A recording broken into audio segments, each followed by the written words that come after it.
காஞ்சிபுரத்திலிருந்து சென்னைக்கு அரை மணி நேரத்தில் போக முடியும்னு சொன்னால் நம்பவா போகிறீங்க? ஆனால் நீங்கள் நம்பி தான் ஆகணும். அதாவது 160 கிலோமீட்டர் வேகத்தில் போகக்கூடிய ரயில் வழித்தடம் அமைப்பது குறித்த நடவடிக்கையில் தமிழக அரசு இறங்கியிருக்குங்க. அதாவது புதுடெல்லியில் ஏற்கனவே இந்த ரயில் சிஸ்டம் நடைமுறையில் இருக்குது. 160 கிலோமீட்டர் வேகத்தில் போகிற இந்த ரயில் சிஸ்டம் நடைமுறையில் இருக்குது. அதே போன்ற ஒரு ரயில் சிஸ்டத்தை சென்னையிலிருந்து வேலூருக்கு போகிறதுக்கான, காஞ்சிபுரம் வழியாக போகிறதுக்கான வழித்தடம் அமைப்பது குறித்த சாத்தியக்கூறுகளை ஆராய தமிழக அரசு சென்னை மெட்ரோ ரயில் நிறுவனத்தோடு இணைந்து டெண்டர் விட்டிருக்காங்க.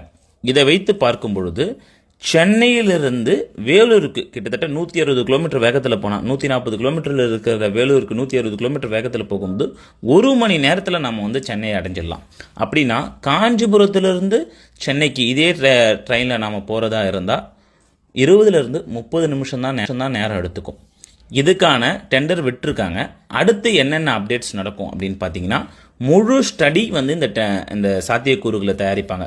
எங்கெங்கெல்லாம் ரயில்வே ஸ்டேஷன் அமைய போகுது. பெருசாலாம் ரயில்வே ஸ்டேஷன்ஸ் இருக்காது. இவ்வளோ 140 கிலோமீட்டர்னா ஒரு 3 இல்லை 4 ரயில்வே ஸ்டேஷன்ஸ் மட்டுமே தான் இருக்கும். அதே போன்று இந்த போக்குவரத்து அமைப்பு பயன்பாட்டுக்கு வரும்போது காஞ்சிபுரம் மக்களுக்கு மிகப்பெரிய வரப்பிரசாதங்க. டெய்லி சென்னைக்கு வேலைக்கு போயிட்டு வரவங்க நிம்மதியாக போயிட்டு வந்துடலாம். ஏன்னா ஒரு ½ அன் ஹவர் ட்ராவல், திருப்பி ரிட்டர்ன் வரும்போது ½ அன் ஹவர் ட்ராவல், 1 மணி நேரத்தில் எல்லாமே ஒரு நாளே நமக்கு கம்ப்ளீட்டாக முடிஞ்சிடும்.